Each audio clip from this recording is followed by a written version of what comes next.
Hello my beautiful watchers. As a supplement to my main review of the movie, I've decided to prepare this handy plot synopsis of the first series of the Hitchhiker's Guide to the Galaxy radio show, and have done a little mini review of its first adaptation, the one that led it from radio to book form. Partly just for the hell of it, and partly because the changes there are actually quite interesting. If you're already intimately familiar with the plot of the story and wish to skip straight to the comparison, here is the time code that will take you there post-haste. For everyone else,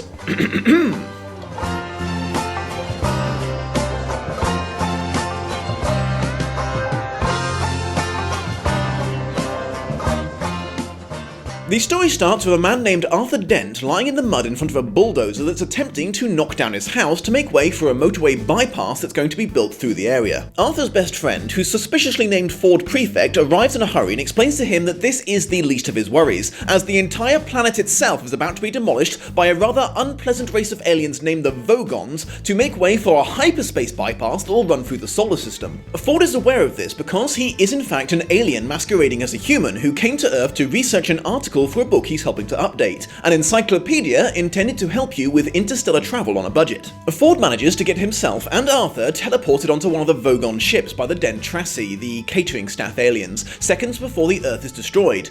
Unfortunately, they are immediately found by the Vogons and blasted out of an airlock. Through a set of circumstances that I would need an entire separate video and dual degrees in both physics and mathematics to explain to you, right before they die, they get picked up by a distant cousin of Ford's named Zaphod Beeblebrox, a two-headed former president of the galaxy with an incredibly relaxed and cheerful outlook on life, and a girl that Arthur used to fancy named Trillian, that Zaphod had picked up from the Earth a few months before to be the brains of the outfit on his prototype spaceship named the Heart of Gold, which he had recently stolen. They're also accompanied by an android called Marvin, who is the first of a new line of robots capable of feeling emotions. Unfortunately, because he was built with the mind of a supercomputer but only ever utilized for mundane tasks, the emotions he most commonly feels are overwhelming boredom and crushing depression, so he's not a lot of fun to hang out with. Zaphod explains that he is on his way to find the lost planet of Magraphia, home of a race of aliens who, thousands of years ago, during a time of great prosperity for the galactic community, had become incredibly rich designing custom-made planets for very decadent people. When they do find the planet shortly later, there's an incident involving guided missiles, a sperm whale, and a bowl of petunias, which, against all logical expectations, does actually make sense in context. They make contact with the Magnaphians, specifically a planetary coastal designer named Slarty Bartfast, who explains to them several very unexpected things. He starts by revealing to them the meaning of all creation, the answer to life, the universe, and everything. To be more precise, he explains that 17.5 million years ago, there was a race of hyper-intelligent, pan-dimensional super beings that got tired of everyone wondering what the meaning of life was and set about developing a way to actually find it. To this end, they built a supercomputer called Deep Thought, the, at the time, most intelligent computer in the universe, and asked it to calculate the answer. Deep Thought agreed, but advised it was going to take him 7.5 million years to do so. 7.5 million years later, he gave them the answer. 42. The answer to life, the universe, and everything is 42. When they complained about the nonsensical nature of this answer, he pointed out that while everyone had been obsessing over what the ultimate answer was, no one had thought to ask what the ultimate question was. Exasperated, the super beings asked him if he could calculate the question as well, but unfortunately he could not. He did, however, design them a computer that could. A computer so large and complex it might be mistaken for a planet, whose components were so complicated and inexplicable they might be mistaken for people. This computer could be built for them by the Magnaphians and placed in the unfashionable end of the galaxy to run its 10 million year program figuring out the ultimate question. It would be called the Earth, which everyone thought was a bit of a crap name but didn't want to mention it. Slarty Bartfast went on to explain that the Earth was 5 minutes away from generating the answer when it was demolished by the Vogons, much to the distress of the super beings, which was why he and the other Magnaphians were currently designing and building a new Earth to start the process all over again. They are then called to meet some of the pan-dimensional super beings, who turned out to be white mice. In fact, 2 white mice that had been with them for quite a while, pretending to be Trillian's pets and quite possibly manipulating a large amount of their decisions so far. It turns out the Earth had been under the supervision of the white mice for 10 million years. They'd been guiding humanity's scientific path for centuries by pretending to let humans experiment on them, when it was in fact the other way around. Now, I know what you might be thinking. How does that make any sense when humanity's experimentation on white mice more often than not resulted in their very little deaths? The thing to remember is these are pan-dimensional super beings, so they only partly exist in our universe anyway. The destruction of their meat form personifications really didn't mean a lot to them in the long run. The super beings tell Arthur that during the 10 million years of calculations, they'd really lost all interest in the whole thing and wanted to go and become chat show celebrities instead. However, so they could say they were still searching for the ultimate question, they were going to hire the last remaining Earthlings to figure out a way to get the answer from deep inside their brainwave patterns. Shortly after this, some galactic policemen turn up to try to capture or kill Zaphod for stealing the Heart of Gold. The group take cover behind a bank of computers which explode, blasting them forward in time to the end of the universe, and into a restaurant that had been set up there in a perpetually repeating time loop for the express purpose of letting people be entertained by the apocalypse while they enjoy a nice meal.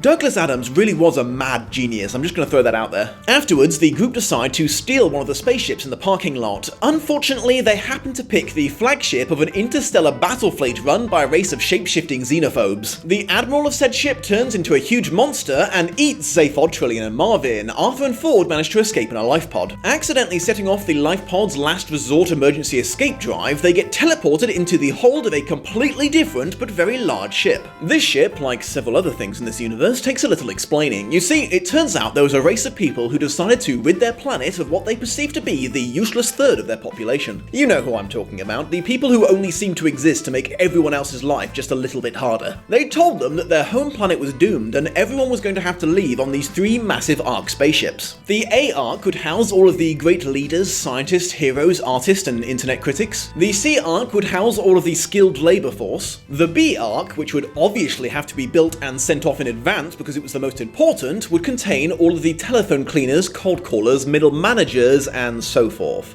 You get the idea. With no means of escape, Arthur and Ford are stuck with them heading off to colonize this new planet. A year or so after they crash there, Arthur and Ford figure out that it's actually prehistoric Earth. They never actually made it back to their original timeline. The indigenous population of Earth was dying out fast because the pillocks from the B Ark were destroying the environment for no real reason. So they'd come to the conclusion that Arthur and the rest of the human race as we thought we knew them were not in fact descended from cavemen as we originally thought, but in fact the descendants of a bunch of useless twits from another planet. The story ends with Ford and Arthur trapped on prehistoric Earth with really nothing much to do. I think it's pretty obvious that Adams was always intending to write sequels, even if he probably wasn't aware of how spread out over different mediums they were going to become. So now that everyone's relatively caught up, let's talk about the first Hitchhiker's Guide to the Galaxy adaptation.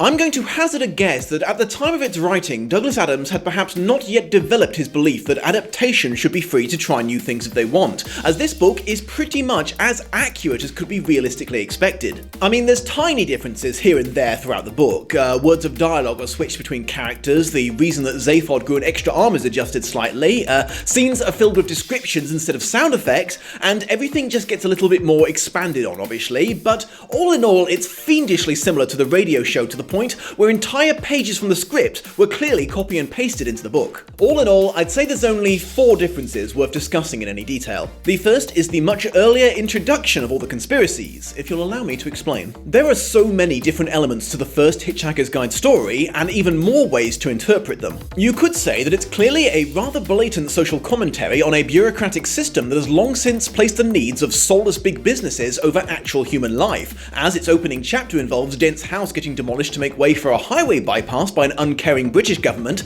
mere seconds before the entire Earth is demolished to make way for a hyperspace bypass by an uncaring galactic government. You could also truthfully say that The Hitchhiker's Guide is a story about perspective, when one considers the sheer magnitude of the universe, the Earth, and everyone on it are so fantastically insignificant we might as well not exist. It brings to your attention that, on the grand scheme of things, it actually wouldn't make any difference to the universe if everything about us was suddenly erased from creation? You could also make the legitimate case that both of these things are just a setup, and the real theme is the truly random nature of existence. Most of the events of the radio show, one fantastically unlikely and amazing situation after another, do appear to be mostly entirely by chance, though admittedly sometimes they might be due to the subtle manipulation of hyper-intelligent pan-dimensional white mice. Another perfectly valid interpretation is that the story was never intended to be taken even a little seriously, and was just intended to be very, very funny. The best example I can think of is Zaphod Beeblebrox becoming the president of the entire galaxy on a whim, then getting bored of being president and deciding to run off with a cutting-edge luxury spaceship he was supposed to be launching and becoming an adventurer instead. This is obviously highly illogical, but it's also bloody hilarious as a concept. However, apparently Douglas Adams decided that none of these things were true, because all subsequent sequels, both in book and radio form, were based around the plot twist that there was in fact a very good reason for all of these things to happen.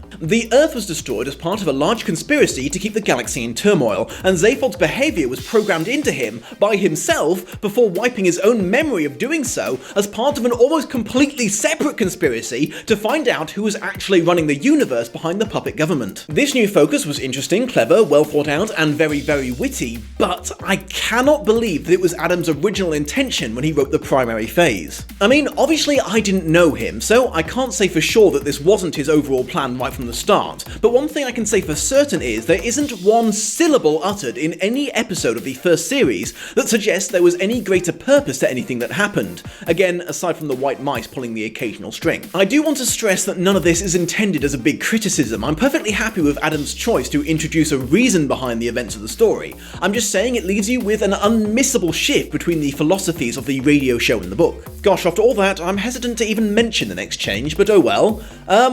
He made the white mice kind of dicks. As I've mentioned a few times now, some of the randomness of the first story is explained away by the involvement of the white mice that Trillian thought were her pets. In the original radio show, exactly how much they directly influenced the quest isn't made fully clear, but it's implied they did at least play a part in getting Trillian off planet with Zaphod, and then bringing her and Arthur, the last remaining components of their destroyed supercomputer, to Magnaphia, the planet on which their replacement supercomputer was being constructed, so they could commission them to find the ultimate question. Their original attempts to get the question out of Arthur were actually reasonably pleasant, mostly due to them no longer really giving a fuck about it. In the book, however, Arthur's arrival on their temporary base of operations on Magnaphia was hailed as the third most amazing coincidence of the universe, thus clearly establishing that they had nothing to do with it. Then, instead of simply offering Arthur a lot of money to find the ultimate question for them, not really caring if he did or not, they tell him that they're going to dissect his brain and find it for themselves, only being thwarted by the distraction caused by the unexpected arrival of the Galactic Police Force. They then decide to throw moral integrity out of the window and simply make up the ultimate question. So all in all, yeah, they were kind of unpleasant little shits once they were in book form. Another change relates to exactly how and when the story ends. As I mentioned before, in the radio show, the police attack blasts them forward through time to the end of the universe where they just happen to end up at Milliways. In the book, the police attack suddenly ceased before this could happen because their spacesuits had stopped working and they had asphyxiated. The group shortly found out that this was because Marvin had attempted to interface with their ship's AI out of boredom, and exposure to his personality had prompted it to commit suicide. As they leave the planet in the heart of gold, Zaphod suggests heading to the restaurant at the end of the universe for a quick bite to eat, and then the book just abruptly ends, cutting out everything that happened after that in the radio show. In the second book, all of the events that they kept from the second radio series take place before they get to the restaurant, so basically what Adams did was take the end of the first book and move it all the way to the end of the second. The last major difference between the first radio show and the first book that I noticed was in fact nothing to do with the storyline at all, but a fundamental shift in all the characters brought about by the medium change. But to fully explain it, I'm first going to have to explain something about 1960s and 70s British humour for those not in the know. A popular trend that arose in British comedy in those decades was based around the concept of people who had taken British civility and etiquette so much to heart, they would only ever, at best, be politely interested in the things going on around them, regardless of how fantastical or life-threatening they became. Successful shows at the time, like The Avengers, not the one you're thinking of, the other one, and Monty Python based a lot of their jokes on this concept. What? 2 people have just fallen out of that window to their almost certain death. Fine. Look! 2 people, 3 people have just fallen past that window. Must be a board meeting.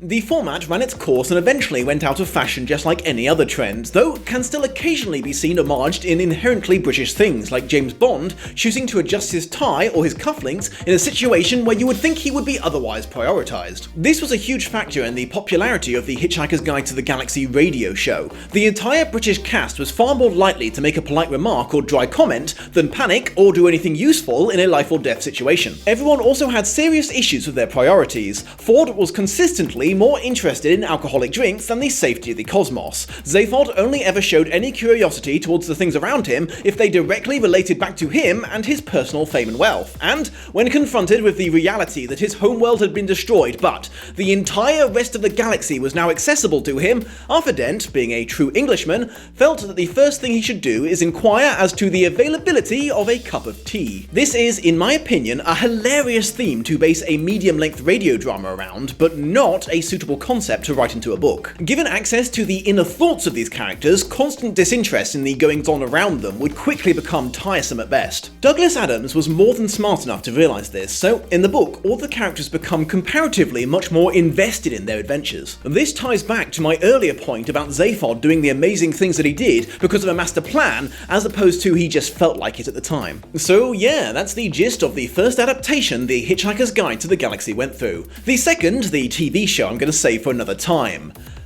Which just leaves the third, and nothing left to stall with. Until next time, my beautiful watchers.